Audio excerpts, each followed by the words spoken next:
Aaron thought he had it all figured out when he bought his first house. He'd done the research, he ran the numbers, his mortgage payment came out lower than rent, he put 20% down, locked in a solid rate, and stopped paying a landlord for good. He thought he'd solved it. He didn't.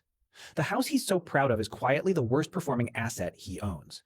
And that $80,000 down payment, the part he's proudest of, he could have grown it himself, somewhere it actually compounds, and kept every dollar of the return. But here's the part that really stings. His coworker Scott bought the same year. Except Scott always said renting was throwing money away, so he bought the biggest house the bank would approve. Scott pays about $3,800 a month. He thinks every dollar is going towards something he owns. It isn't.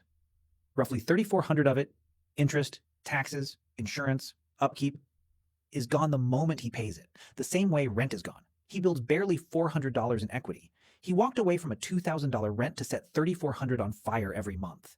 And he calls it an investment. Scott thought renting was the trap. Aaron thought he'd outsmarted it. They were both wrong, just at different levels. Professor Wealth ran the numbers on both. Here's what nobody shows you before you sign. Aaron did everything by the book. This wasn't an impulse buy. He saved for years, built up a real down payment, checked his credit, and shopped 3 lenders to shave his rate. He found a $400,000 house, put $80,000 down, and financed the rest at 6.5% on a 30-year loan. Then he ran the one calculation almost every buyer runs. He compared his monthly mortgage payment to what he was paying in rent. His rent was $2,000 a month. His mortgage payment, just the loan part, came out to about $2,020. Close enough, he figured, and at least now he owns it. So he signed. And that's the trap. Not because Aaron did anything dumb, he didn't. The trap is that the mortgage versus rent comparison is the only number most buyers ever look at, and it's the wrong number. It leaves out almost everything that actually determines whether buying made you richer or poorer. Aaron walked out feeling like he'd crossed a finish line. He hadn't even seen the race. To understand what Aaron missed, you first have to understand what he was sold. Because before anyone buys a house, they've already been handed a set of beliefs, and every one of them is doing a job. There are 4 things almost everyone believes about buying a home. You've heard all of them. You probably believe at least 2 right now. 1, renting is throwing money away. 2, a house is forced savings. It makes you build wealth whether you're disciplined or not. 3, real estate always goes up. And 4, because of all that, buying a home is how ordinary people build wealth. Here's the problem. Every one of those is either flat wrong or true only under conditions nobody tells you about. And the gap between what you were told and what's actually true is exactly where your money disappears. So let's take them apart one at a time, with real numbers, not opinions. Start with where the market actually is. The national median home price sits around $420,000. The median rent is somewhere between $1,400 and $2,000 a month depending on the source. And the average 30-year fixed mortgage rate is around 6.5%. That combination matters because it flipped something. For most of the last decade, buying was often cheaper month to month than renting. That's reversed. Right now, the typical mortgage payment runs about 20% higher than the typical rent. Buying is no longer the cheap option on a monthly basis. It's the expensive one. Now the belief that real estate always goes up. Over the long run, home prices beat inflation by only about 1 to 2% a year. That's it. Not the double-digit appreciation people remember from a few hot years, 1 to 2% above inflation across decades. And right now, it's worse than that. Home prices have actually been losing to inflation for 9 straight months. In more than half of major US metro areas, prices fell year over year. The thing everyone calls a guaranteed investment is, at this moment, going backwards in real terms. Hold on to that 1 to 2% number, because the whole case for buying as an investment rests on it, and it's about to collide with something much bigger. Here's the question nobody asks at the closing table. How much of your mortgage payment do you actually keep? Let's walk through Aaron's very first payment. His loan is $320,000 at 6.5%. On that first payment of about $2,020, $1,733 goes straight to the bank as interest. $289 goes to principal, to actually owning a sliver of his house. So after his first month as a proud homeowner, Aaron owns $289 of his home. The other $1,700 is gone, exactly as gone as rent. This is what amortization does. In the early years of a mortgage, you are overwhelmingly paying interest, not buying your house. Over Aaron's first 5 years, he'll pay down about $20,000 of his loan and hand the bank over $100,000 in interest along the way. And interest is just one of 4 costs that vanish. Add property tax, which runs around 1% of the home's value a year. Add homeowner's insurance. Add maintenance, which over time also averages roughly 1% of the home's value a year. The roof, the water heater, the HVAC, the 1,000 small things a landlord used to handle. None of that builds a dollar of equity. It's all unrecoverable. There's actually a famous rule for this. It says the true yearly cost of owning, the money you never get back, is about 5% of the home's value. 1% property tax, 1% maintenance, 3% cost of capital. Multiply your home's price by 5%, divide by 12, and that's your real monthly cost of owning, separate from any equity. But here's the catch nobody updates. That rule was built when mortgages were around 3%. At today's 6.5%, the cost of capital piece roughly doubles. The 5% rule is really a 7% rule right now. The benchmark everyone still quotes is from a cheaper era, and it makes buying look far better than it currently is. Now back to that $80,000 down payment. The part Aaron is proudest of. He thinks of it as money working for him, locked into an asset that grows. But remember what we said about appreciation. Housing beats inflation by maybe 1 to 2% a year, and right now, it's negative. So Aaron's $80,000 is parked in one of the slowest growing assets he could have picked.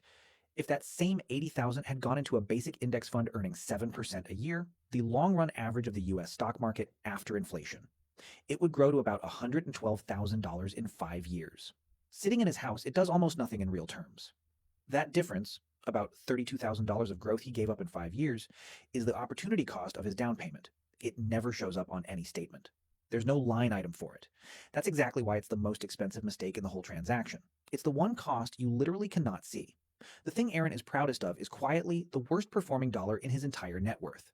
And Aaron is the careful one. Now look at what happens when someone believes the myth a little harder. Scott's whole financial philosophy was one sentence. Renting is throwing money away. So the moment he could buy, he didn't buy carefully. He bought big. He stretched to a $475,000 house because in his head a bigger house meant more wealth. And he only put 10% down because that was all he had after stretching. That single decision, less than 20% down, triggers a cost most buyers don't even know exists: private mortgage insurance. It's an extra charge, around $200 a month for Scott, that protects the lender, not him. He pays it purely for the privilege of borrowing more than he should have. Run his numbers and it's ugly. His loan is $427,000. His payment plus taxes, insurance, and that mortgage insurance comes to about $3,800 a month. On his first payment, $2,300 evaporates as interest. He builds under $400 of equity. Over 5 years, he'll hand the bank nearly $135,000 in interest alone. And here's the irony at the center of Scott's story. He left a $2,000 rent specifically because he hated the idea of paying for nothing. Now he sets roughly $3,400 on fire every single month, more pure unrecoverable cost than his entire old rent, and because the word attached to it is mortgage instead of rent, he feels wealthy doing it. He didn't escape throwing money away. He upgraded to throwing away more of it. That's what believing the myth harder actually buys you. So why does almost everyone overbuy like Scott? Because the entire system around you is built to push you toward the biggest purchase you'll tolerate. And like the rest of this, it's mostly invisible. Start with the pre-approval. When a lender tells you what you're approved for, you hear a target. It's actually a ceiling, the absolute most they'll let you borrow. And the bigger your loan, the more interest they earn. So their incentive is to set that number high and let you anchor to it. Scott treated his ceiling as a shopping budget. Most people do. Then there's the agent. A buyer's agent is paid a percentage of the purchase price. Spend more, they earn more. It's not a conspiracy. It's just that you could probably stretch a little is never neutral advice when the person saying it gets paid more if you do. And underneath all of it runs the oldest pressure of all: buy now or be priced out forever. It's a powerful line. It's also exactly backwards in a market where prices are currently falling against inflation. The fear that makes you rush is the fear that makes you overpay. Let's put real numbers on the table. 3 people, same starting point, 5 years later. Scott, who bought the most house and believed the most, is furthest behind, buried in interest and mortgage insurance, with almost no equity to show for nearly $200,000 in payments. Aaron, who did everything right, looks better. But watch what happens if he sells at year 5. After 5 years of payments, his equity from principal is about $20,000. His home rose maybe 1% a year to roughly $420,000. But selling costs around 6%, about $25,000, plus the closing costs he paid to buy in the first place. When the dust settles, Aaron walks away with about $95,000 against the $92,000 he originally put in. 5 years of building equity netted him around $3,600. That's it. Now the third person, the one everyone felt sorry for. She kept renting at $2,000 a month, and she did the one thing almost no renter actually does. She invested the difference. She put the $92,000 she would have spent on a down payment and closing costs into the market, and she invested the roughly $800 a month she saved by renting instead of owning. At 7%, 5 years later, she's sitting on about $190,000. Nearly double Aaron. and she can sell any share of it in a day. Here's the honest part, and it matters. The renter only wins because she invested every dollar that buying would have cost, which is the one thing renters almost never do. And because we're in a low appreciation window, stretch the timeline to 10 or 15 years, or put this in a market where homes appreciate faster and buying catches up, then pulls ahead. The point isn't that renting always wins, it's that buying doesn't automatically win. And the difference is decided by numbers nobody runs. So here's how you actually make this decision instead of inheriting it. 4 checks. Run them before you ever talk to an agent. First, the price to rent ratio. Take the price of a home and divide it by the annual rent for a comparable place. Under 15, buying is generally favored. 16 to 20, it leans toward renting. 21 or higher, renting wins clearly. It's one division, and it instantly tells you which side of the bet your specific market is on.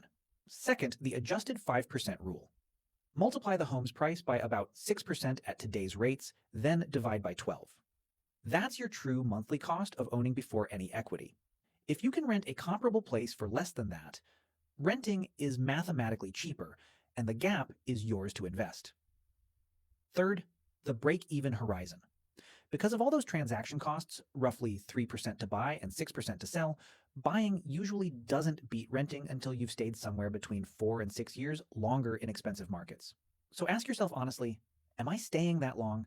If you're not sure, that uncertainty has a price, and it's steep. Fourth, and most important, if you rent, actually invest the difference. The renter only beats the buyer because she put the savings to work. If that money just funds a nicer lifestyle, renting loses. The math only works if you treat the gap like the mortgage payment you didn't make.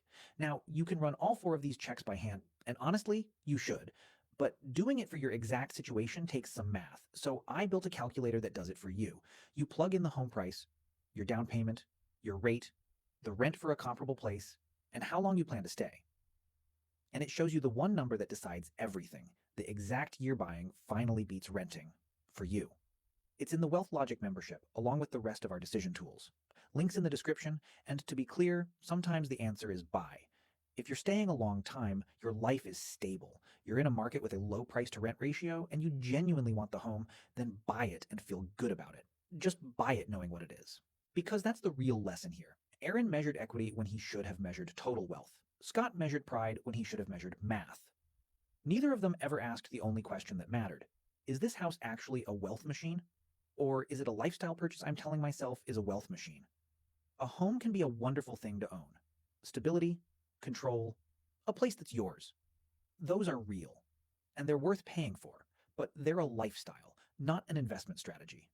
And the moment you confuse the two, you stop running the numbers and start believing the story. The decision was never rent versus buy. It was running the math versus believing what you were told. Now you've seen the math. Run it on your own numbers before you sign anything. If this video showed you something nobody told you before you started house hunting, subscribe to Wealth Logic and hit the notification bell. We break down the hidden math behind the financial decisions you face every day. And if you want that calculator, plus the rest of our decision tools, the membership link is in the description. Run your own numbers before you sign anything.